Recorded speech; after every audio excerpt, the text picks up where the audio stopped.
Today, our premiere episode in 3 acts. Meet Whitney Matheson, share some thoughts, and sing along. These are your friends and neighbors.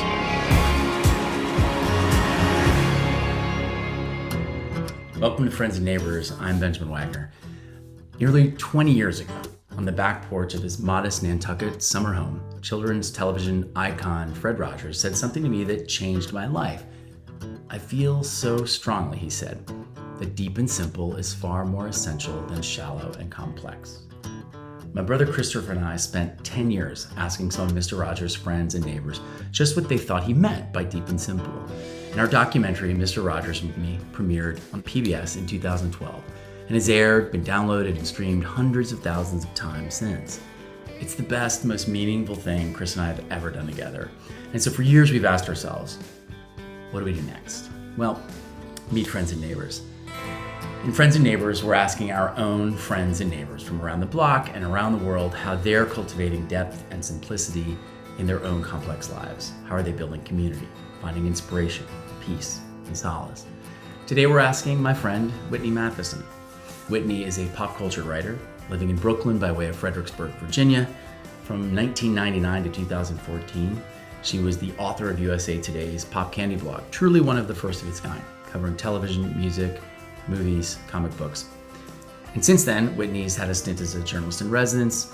She launched a newsletter and a Patreon, written a children's book. She's been a great mom to her daughter Opal, and she's been a great friend to me.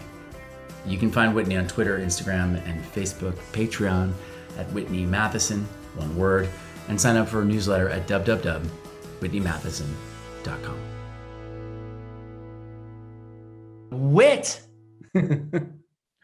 Hi, how are you? I'm good. I never know how to answer that question anymore. How are you? I think it comes with an asterisk, right? It's like context. I'm well for the times and conditions. I am quite well for the times and conditions, and I'm excited. I brought a Zoom shirt. Oh yeah, me too.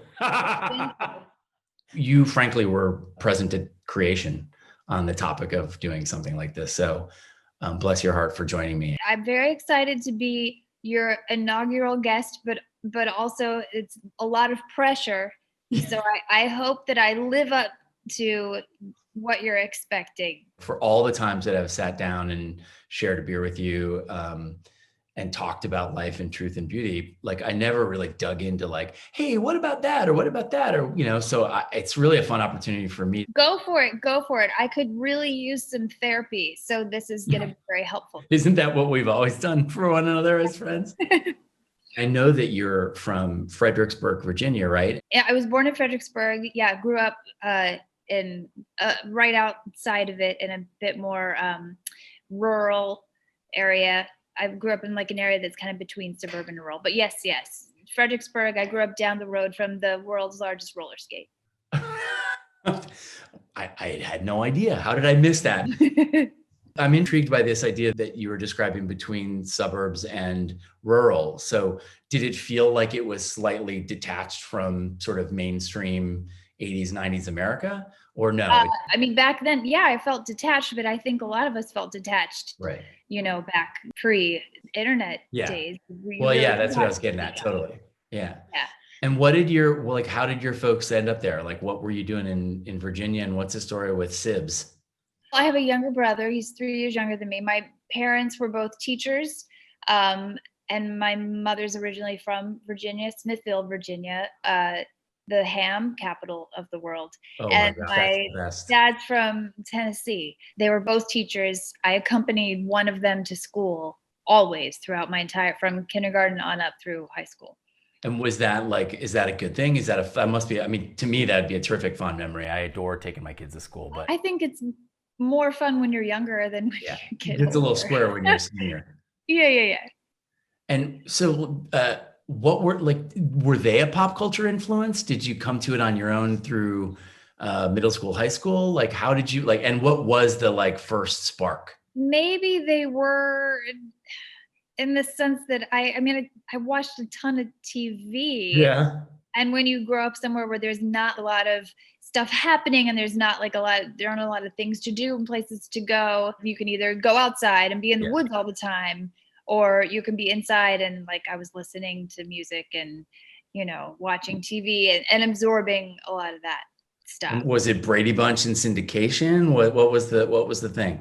80s sitcoms, soap operas, everything. And then the summers, I feel like I would spend so much time, like maybe we'd go see my grandparents, but I spent so much time at home reading and lots of books and watching TV and music wise, luckily I had like a cool older cousin who like introduced me to a lot of stuff, and you've got to like seek that stuff out. What did he or she bring you? What was give me a couple of catalysts. Stuff that was kind of popular, but not pop music. So like, REM and INXS. What did you dig into first?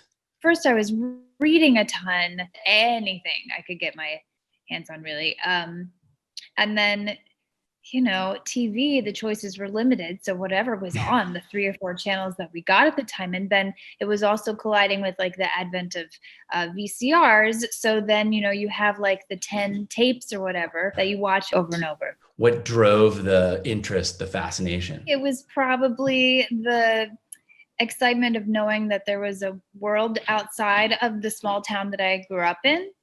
The more stuff you watch and read and listen to, you realize that it's a bigger world out there, because I never really traveled to like other really parts of the country or the world. So that was the big driving force. It was a way to explore and to get out of the little spot in the woods between rural and suburban in Fredericksburg. I think so. Were there values and faith-oriented discussions in your house, or was that never part of the equation? My grandfather was a preacher, so the faith part of my family was certainly that. When we, the only times I went to church were to see my grandfather, and like for holidays or whatever. I think I could only ask 2 people what it's like to be related to a man or woman of the cloth. And really? Yeah, he was like a country preacher, wonderful, like just a wonderful, kind, soft-spoken, amazing person. So I only had a positive relationship with that when I was growing up. My parents were teachers, and I saw them every day, and I think that was a big part of it too. Yeah. What are some of the give me a couple examples of the adages or the sort of from my father always used to say have a goal, achieve your goals, dream big, that kind of goal thing. I guess I just, I grew up really believing that I could do anything that I wanted to do, which not every kid is lucky enough to grow up feeling. Also to be kind to people, and to work hard. And those are things that I definitely still try to teach my own child and do. As I come to you from where I work. Yes. Well, you model that, above all. Thank you. I try. Nothing if not a hustler. And so you went off to college at some point. Well, hold on a second. What was school like? And why don't you give me a pop culture reference? Like middle. Oh, my school, what would it be like? Peach Pit, Ducky, like some kind of wonderful. I don't know. It wasn't super breakfast clubby. It was fun. Like it was when I was younger, it was pretty happy. As I got older, I think I was very driven by the desire to get out of my hometown.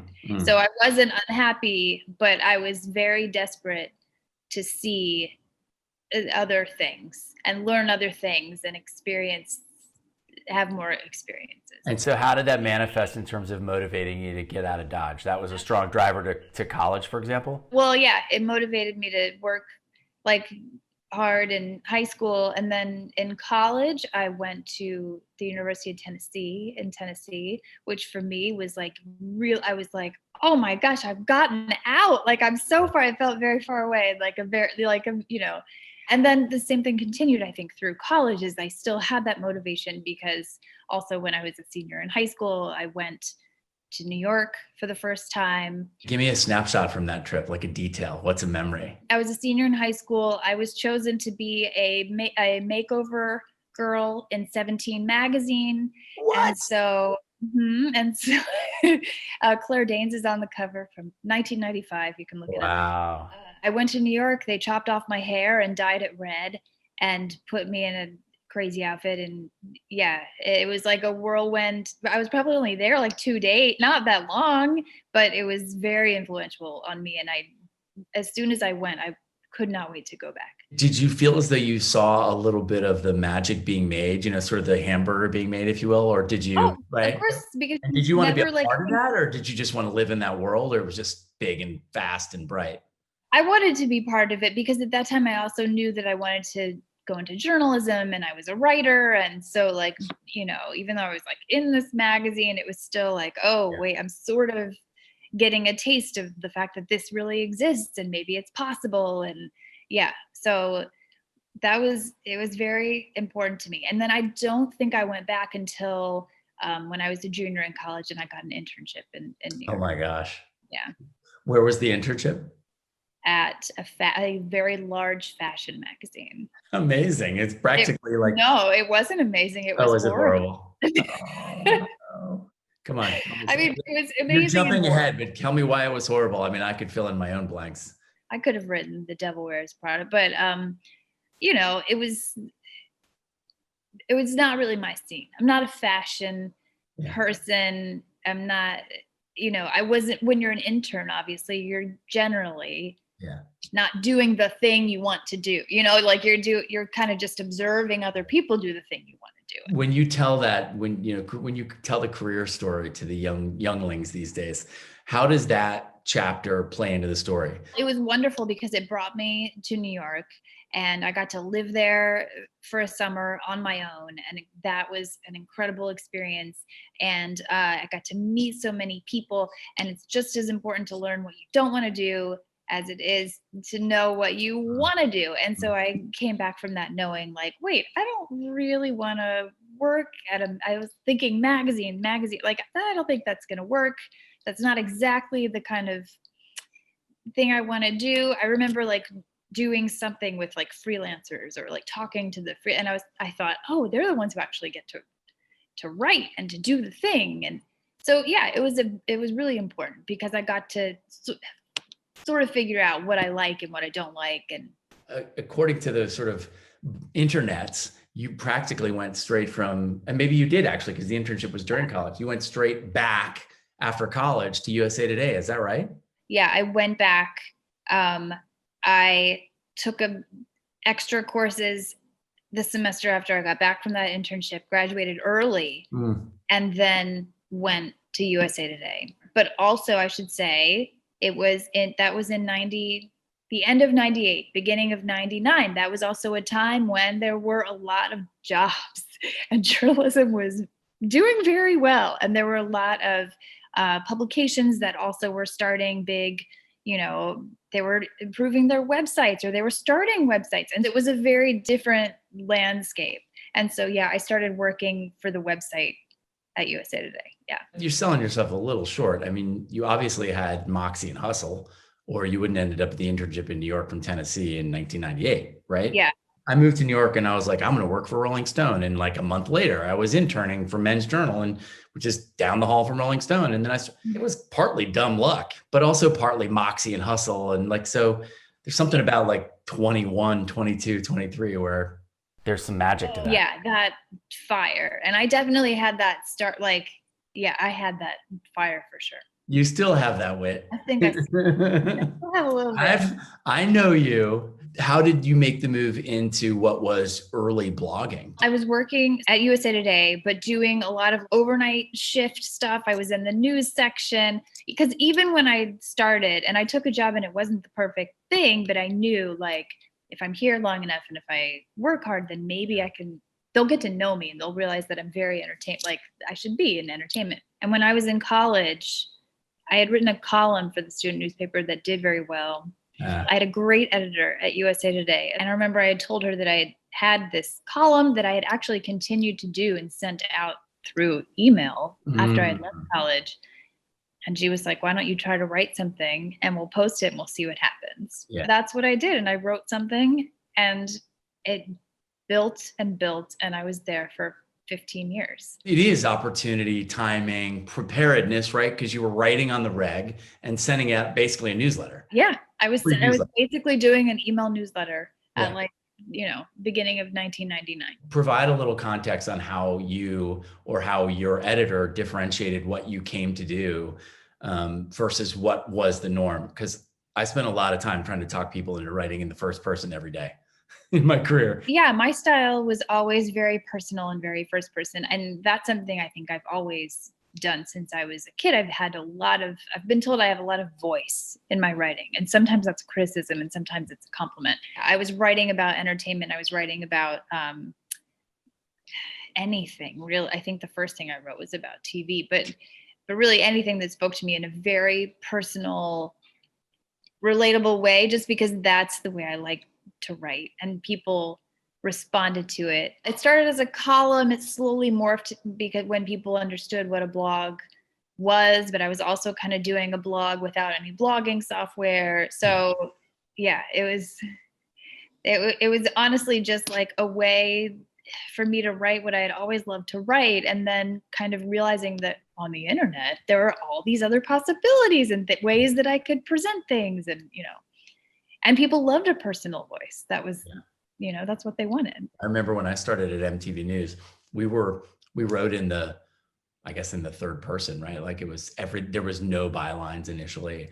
And by the time we were done, of course, there was 18 blogs and 9,000 bylines, but that was what happened in that 15 years, really. Right? I mean, I would say like a lot of things that were more influential to me writing wise were like the magazines that I used to read when I was younger. So like Sassy magazine, which I think a lot of people, like women my age, reference. That was very personal. You would know the names of like and I still remember like all these names of the writers by first name and feel like you really knew their lives. And even Spin magazine was amazing, like in the 90s, and same deal. I still worship those writers, and a lot of them had a very personal way of writing that I think had an effect on me. I remember going to some meetup with Gothamist, if you remember Gotham. I mean, they're still part of WNYC, right?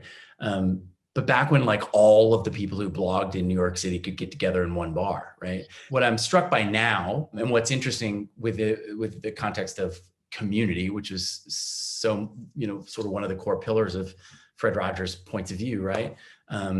Is you were building community. I remember you were doing a meetup before I really had much of a sense of what that meant. So anyway, talk a little bit about the heyday. So maybe share some absurdity, but also like talk a little bit about how you began to come to think of community, because you kind of have a tribe is how I don't know, like you have like a posse. I guess I'm in your posse. Right?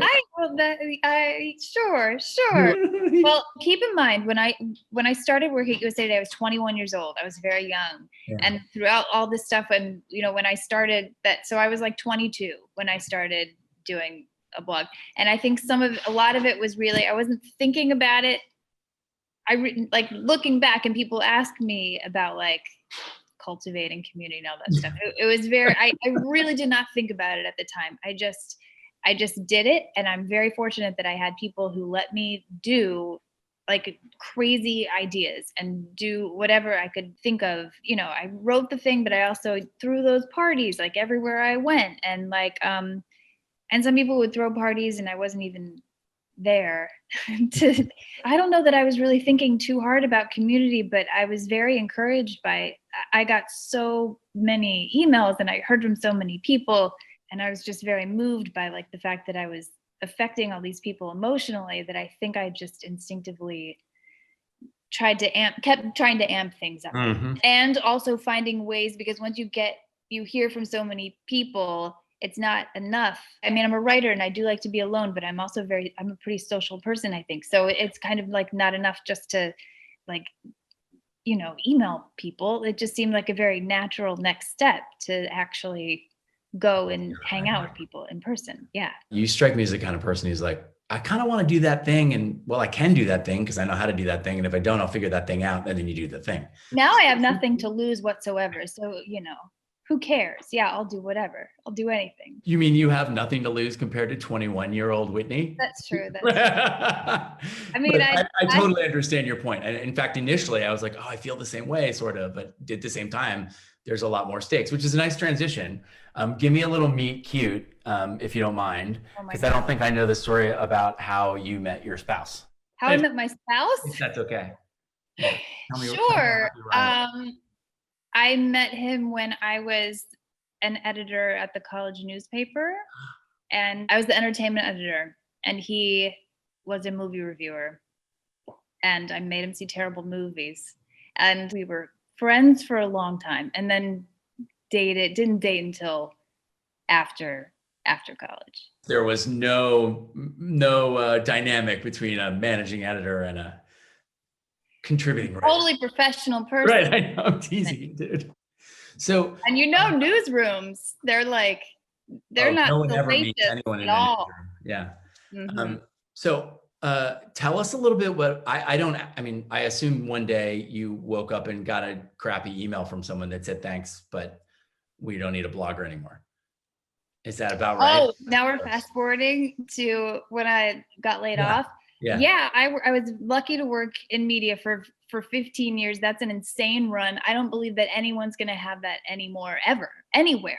Yeah. Through that whole period of 99 through 2014, it was great at first. And oh my gosh, everybody was doing very well.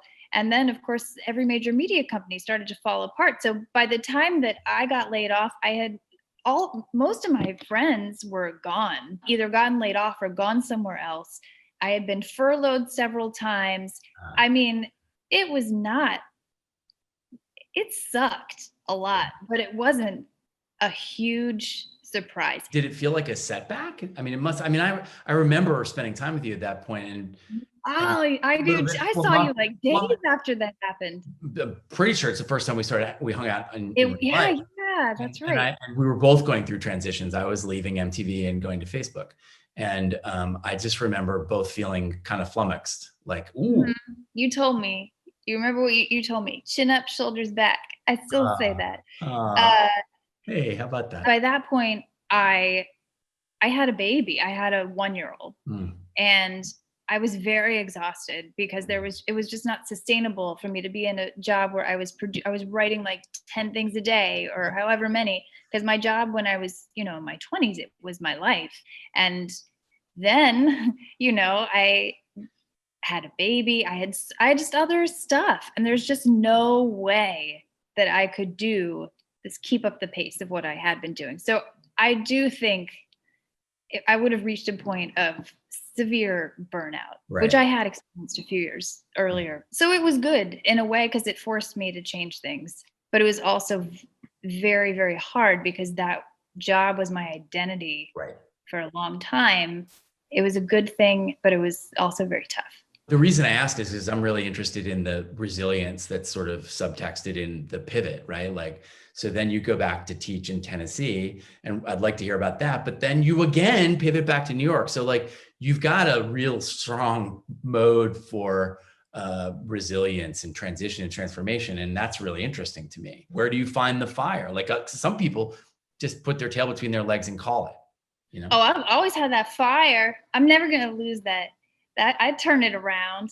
When that happened, I did talk to several, people, media outlets and companies about working with them. Nothing felt right. I didn't want like a repeat of my life. I didn't want to go back into a newsroom and do the same stuff and have a nanny watching my kid for like 40 hours a week. It was all very, very hard. And then this opportunity did come up where I could be a journalist in residence. I could go to Tennessee. That's what I did. And I could also freelance and have more time to spend with my daughter. It was a no-brainer. And so I did it, and I don't regret it. And it was a great period in my life that kind of doesn't even seem real sometimes when I think about it. And there did come a point where I realized that was not where I was supposed to be. And I wasn't doing just that time had ended. That period had ended, and it was time for me to come back to New York. And this is where I can find my people. It's where I can do the thing that I want to do. And I think I need that element of fight, and I need that struggle in order to feel fulfilled. I need a little bit of that hardship. Yeah, the friction, right? I had a very easy life in Tennessee. I had a very nice house. It was great. I had Too much sun and whatever. warmth. Someone come mow my lawn. It was great. A big old bathtub, but I wasn't making anything really. You were back in New York, you and Ryan and Opal for what, 2 years when COVID hit? Does that sound right? Was it less? Yeah, it was right before my daughter started first grade. So that was also by design too. It was like, okay, it's time to come back. She's much more independent. Like I can kind of, get back to it. I want to ask two, like, kind of one sentence answer questions and then dive into a deep and simple a tad and then a rapid round. Okay. And then Yeah. you're free to go. Give me one gold nugget that marriage has taught you. That marriage has taught me? The experience, the dynamic. Oh my gosh, that's a big question to be put on the spot with. Yeah, wait till the next one. I think that oh my gosh, I love that look you just gave me. I guess the objective is not for you to feel uncomfortable. The objective is for us to share our wisdom, like I guess it has taught me patience is one thing. Yeah. And I think it's important to allow the person you're with to grow over time.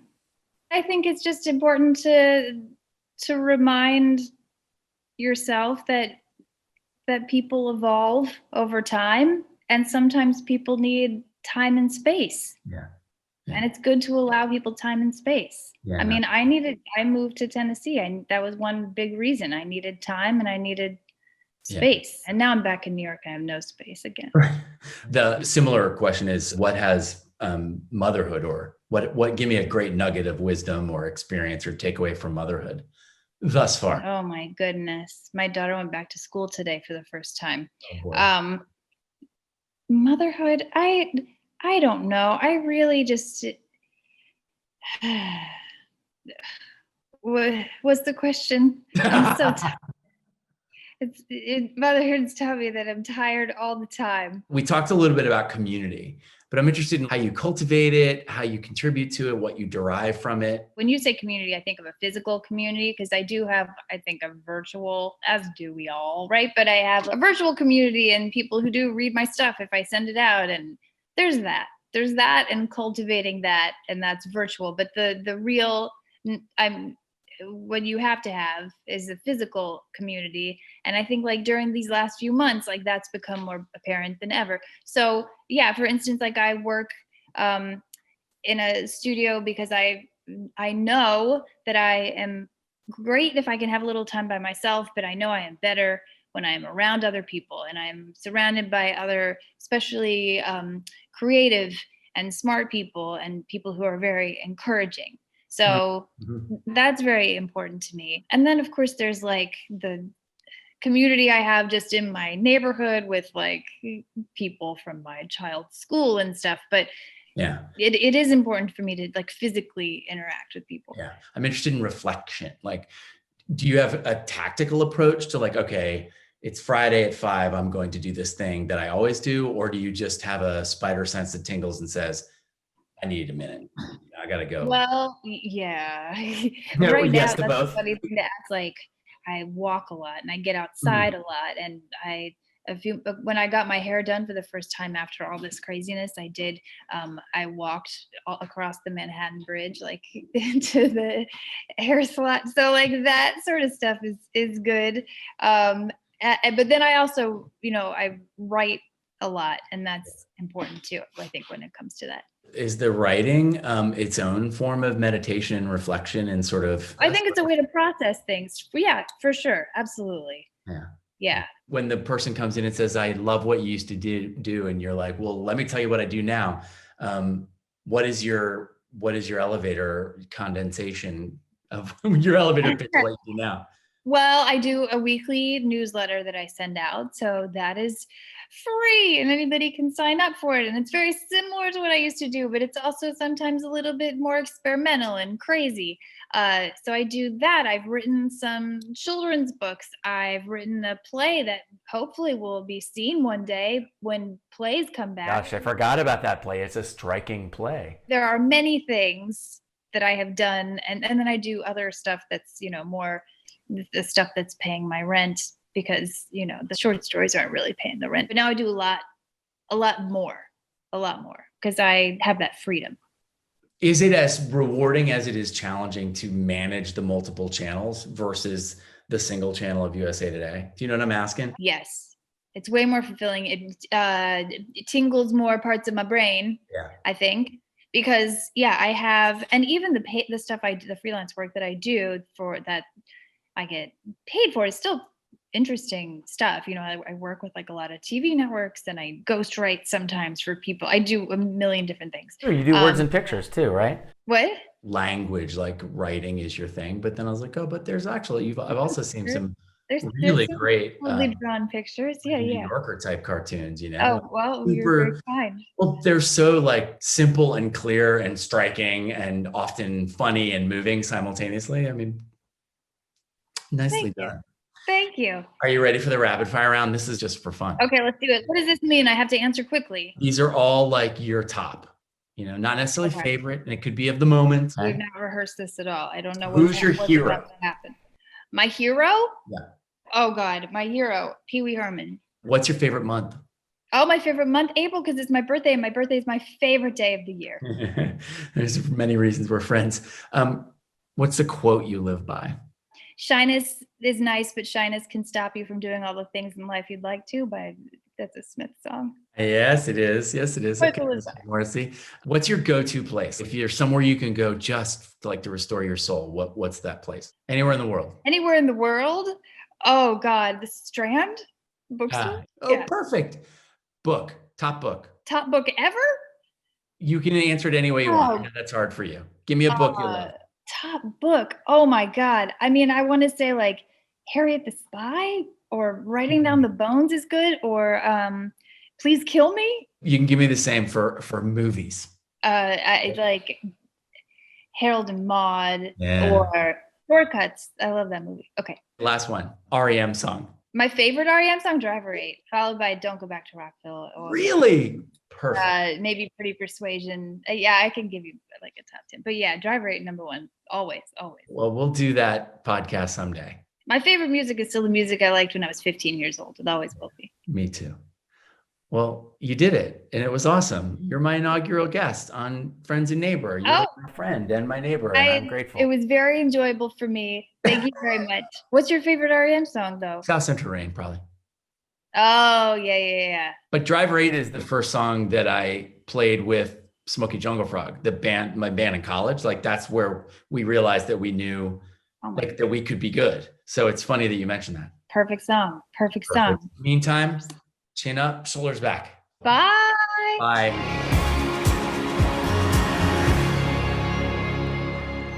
Whitney was way ahead of her time, sharing her authentic self online in the first person, building a virtual community that shared its authentic selves. I've worked with many journalists that look down on their audience, that put them down for loving Britney Spears, not the Pixies, or Reality Bites, not 400 Blows. And while Whitney may have an opinion on that stuff, she's not going to look down on yours. In fact, she celebrates yours and does every week in her newsletter. In the last few years, she and I have started sharing our creative goals with one another and checking in on our respective progress. I call it Goals Club, which I know she finds corny. Either way, I find it helpful to share my goals with someone else and be accountable to my progress. It's nice to know that someone's got your back, right? And so it's only natural that we would kick off our first Friends and Neighbors with Whitney, because this show was one of those goals. And even though we've been talking about REM for years and years and years, Whit has thus far refused to pick a favorite REM song until, as you just heard, now. In our first Friends and Neighbor conversation, she did so just for the moment, right? And that song is one of the early band's hits. It's called Driver 8. And Michael Stipe is super evasive, mumble, his lyrics are indiscernible, but What comes through the music and the mumbles, for me anyway, is a tension between some relentless forward motion, constant momentum towards a blurry, distant destination, and the imperative to rest, to take a break before you go off the rails. In the simplest terms and the most convenient definitions, that's what it boils down to with me and my friend Whit.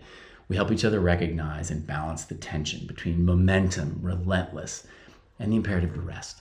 So we're all part of one another's journey, beating on, boats against the current, still a ways away. So this one's for you, Whit, and this one's for all of our friends and neighbors.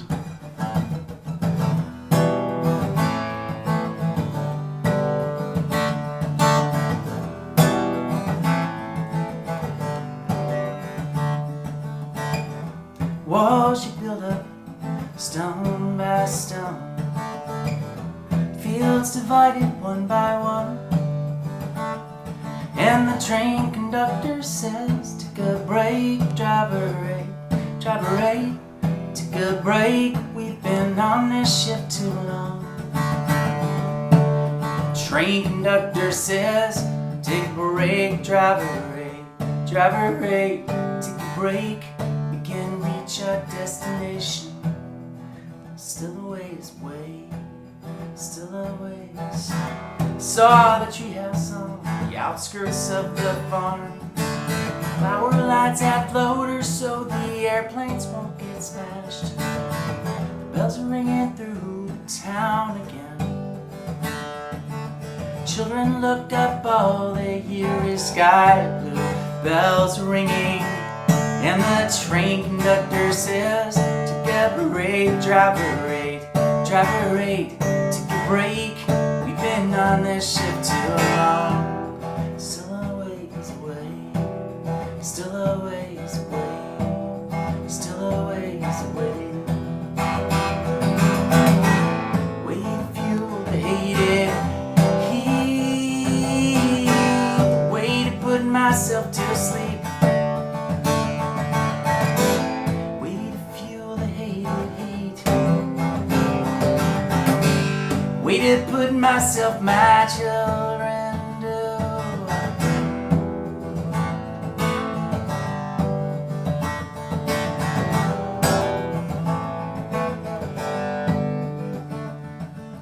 Pilot to the song in a plane like that one. She was selling faith on the Hotel Crusade. Locomotive 8, Southern Crescent, hear the bells ring again. Fields we forget them. And the train conductor says, take a break, driver eight, take a break. We've been on this trip too long. And the train conductor says, take a break, driver eight, take a break. We'll reach our destination. It's still a ways away, still a ways away, still a ways away.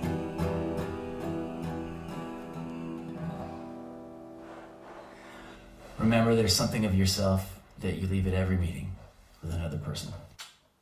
We'll see you next time on Friends and Neighbors.